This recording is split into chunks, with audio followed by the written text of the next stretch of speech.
todos, bienvenidos a este su programa Click de Vida.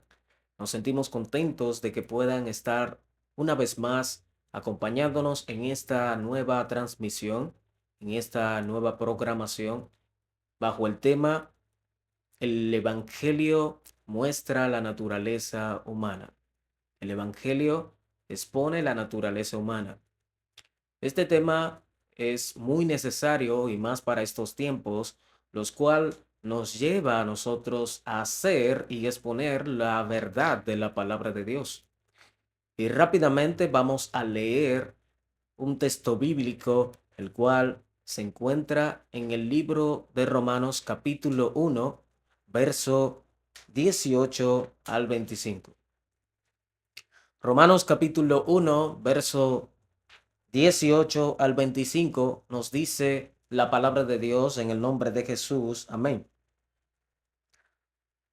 Porque la ira de Dios se revela desde el cielo contra toda impiedad e injusticia de los hombres que detienen con injusticia la verdad. Porque lo que de Dios se conoce les es manifiesto, pues Dios se lo manifestó.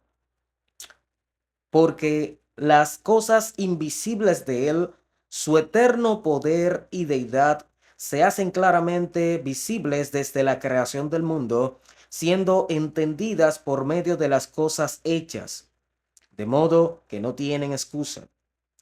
Pues habiendo conocido a Dios, no le glorificaron como a Dios, ni le dieron gracias, sino que se envanecieron en sus razonamientos, y su necio corazón fue entenebrecido.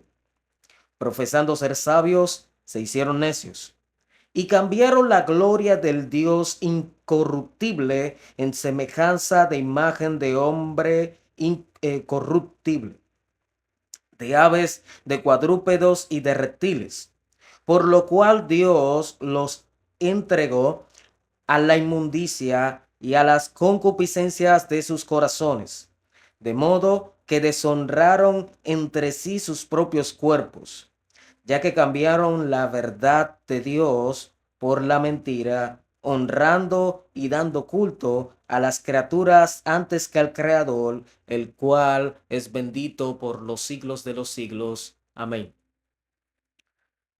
Vemos de que Pablo pone como subtítulo la maldad del hombre.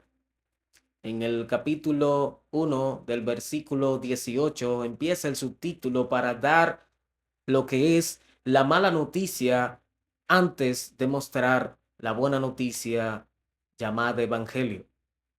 Vemos de que la palabra de Dios a nosotros nos da un panorama totalmente desastroso de lo que es la conducta o la naturaleza del hombre en sí mismo. Vemos de que en el verso 18 al versículo 20, Pablo empieza en el versículo 18 una palabra que quizás a muchos les suene extraña, porque la ira de Dios.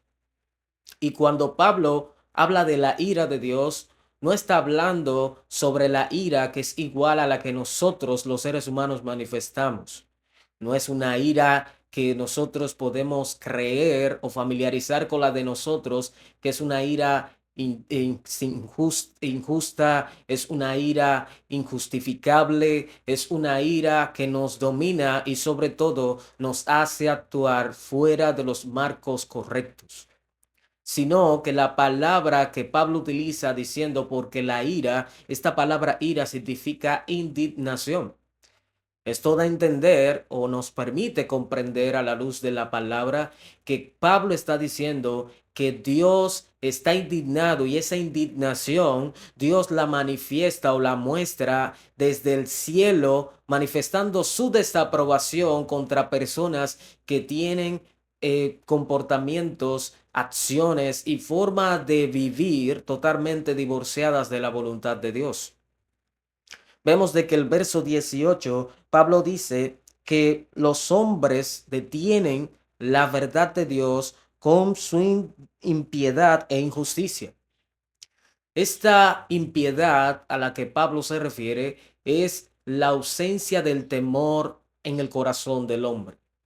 En otras palabras, Dios manifiesta su indignación desde el cielo contra toda falta de temor, y esta falta de temor se ve manifestada cuando el hombre actúa en contra de la ley que Dios ha dado al hombre. Por eso es que dice indignación y también dice injusticia o impiedad. Esta palabra impiedad, como les decía, es una manifestación del hombre hacia su rechazo hacia Dios. Es cuando el corazón del hombre está totalmente ocupado por pecados, por deseos pecaminosos, por maldades internas, y que todavía no ha resuelto, y que en vez de que Dios esté ocupando ese lugar, lo está ocupando todo lo que no es de Dios. Y por ende, cuando el hombre tiene la ausencia de Dios en su vida, tiene la ausencia de Dios en su corazón, el hombre va en contra de la ley de ese Dios. Por eso es que Dios manifiesta su indignación contra todo ser humano que actúa en contra de la ley de Dios, ya sea la ley de la conciencia o la ley que Dios ha implantado que nos permita actuar en justicia. Y cuando Pablo también dice que este hombre con su impiedad detiene la verdad, es la verdad que Dios le ha permitido conocer mediante a su creación. Es tanto así de que en el verso 19 dice, porque lo que de Dios se conoce le es manifiesto, pues Dios se lo manifestó. Y en el verso 20 dice, porque las cosas invisibles de Él, su eterno poder y deidad, se hacen claramente visibles desde la creación del mundo, siendo entendidas por medio de las cosas hechas, de modo que no tienen excusa.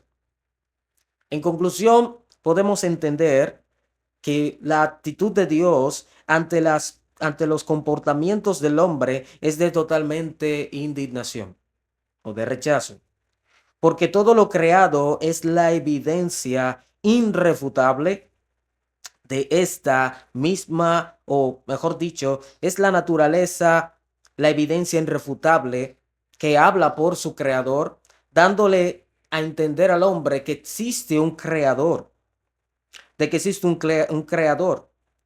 Y esta naturaleza le habla claramente al hombre para que podamos entender también de que este hombre no tiene ninguna excusa.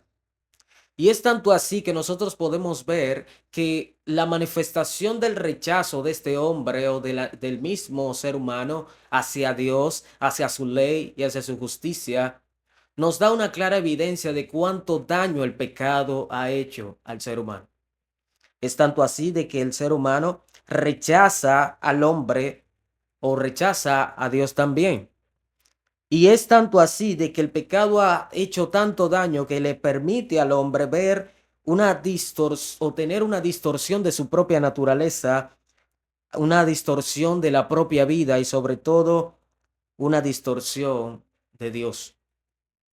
Vemos también de que en el verso 21 al verso 23 nos dice lo siguiente, pues habiendo conocido a Dios, no le glorificaron como a Dios, ni le dieron gracias, sino que se envanecieron en sus razonamientos y en su necio corazón fue entenebrecido.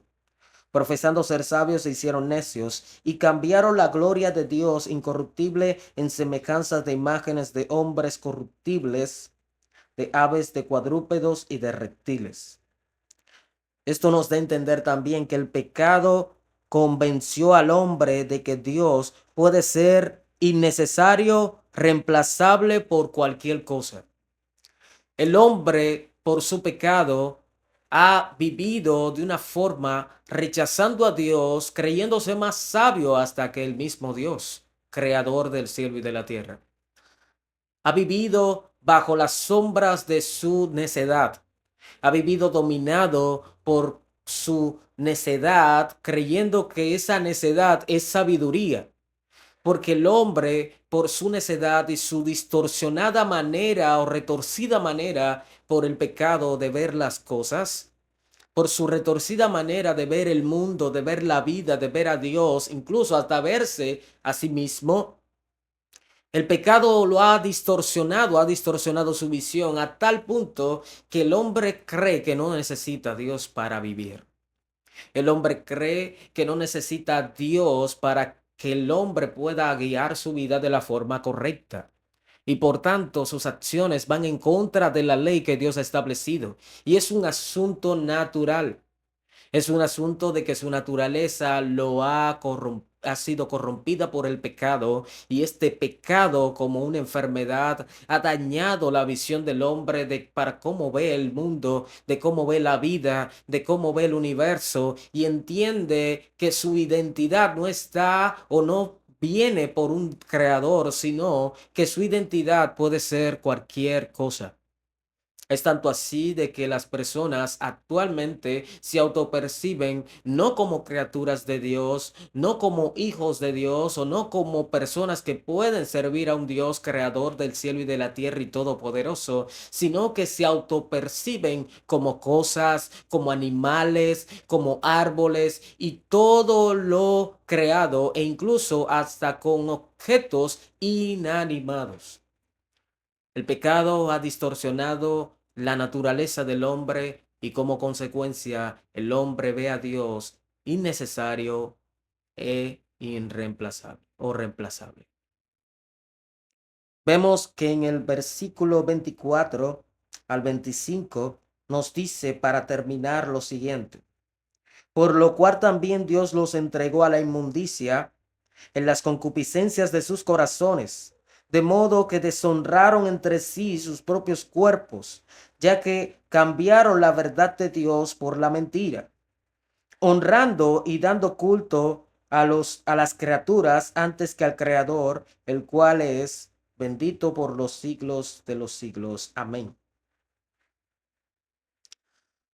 Lo más difícil es, o las peores consecuencias que nosotros podemos vivir, es una de las consecuencias, o esta, en estos versículos, es una de las consecuencias más terribles que nosotros podemos ver.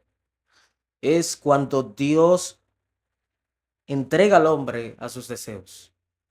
Una de las consecuencias más terribles es que Dios pueda darnos, o Dios nos permita a nosotros caer en el error de ser guiados por una mente convencida por la mentira, creyendo que es la mentira una verdad,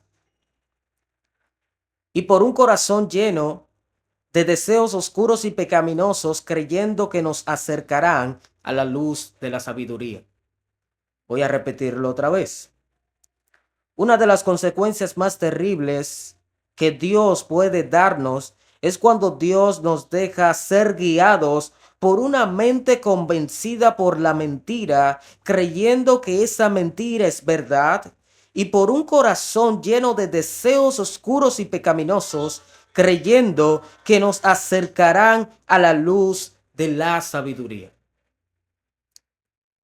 Dios realmente no quiere que nosotros permanezcamos en esta conducta pecaminosa. La naturaleza expuesta por el Evangelio nos hace ver esa gran necesidad que tenemos de que nuestro Creador, llamado Dios, a través de Jesucristo, nos salve de nosotros mismos. Nosotros mismos, guiados por nuestros deseos, guiados por nuestra naturaleza pecaminosa, guiados por nuestra naturaleza dañada, lamentablemente nos hace creer cosa que no somos. Nos hace pensar en cosas que no debemos de pensar y nos hace a nosotros vivir de la forma en que no debemos de vivir. Nos hacen buscar el deseo y la complacencia y sobre todo el propósito de vida e identidades nuevas en cosas que nos alejan cada día más de Dios, y como si esto fuera poco, nos hacen vivir en una condición creyendo que somos sabios. Y esa sabiduría es completamente contraria, y por ende nosotros somos no sabios, sino totalmente necios, porque vivimos espaldas de la ley de Dios, y rechazamos a un creador que todo lo que existe, llámese el cosmos, el universo, el mundo, hasta usted mismo cuando se ve en el espejo y cuando se corta, ve cómo las células, cómo el cuerpo trabaja en conjunto para que esa cortada se cicatrice y pueda volver a su estado normal. Eso solamente nos recuerda que nosotros no nos creamos a nosotros mismos, sino que fuimos creados por Dios, ese ser tan sabio que nos ha dado un propósito que nos permite entender que a través de él podemos encontrar un propósito de vida, una identidad y sobre todo un destino claro. Así que eso es todo por hoy. Dios te bendiga mucho. Esperamos que nos sigas en todas nuestras redes sociales como Clips de Vida. Síguenos en todas las redes sociales primarias como YouTube, Facebook, Instagram, Twitter y todas las redes sociales que tengas a la mano. Ahí nos puedes encontrar para encontrar también material edificante que solamente la palabra de Dios nos puede dar. Es tiempo de volver a entender y creer que la naturaleza humana está distorsionada por el pecado y que a través de Cristo, solamente a través de Él, nosotros podemos encontrar el propósito de vida y encontrar también la identidad y un destino claro para así poder volver al Dios que nos ha creado. Dios te bendiga. Hasta una nueva oportunidad.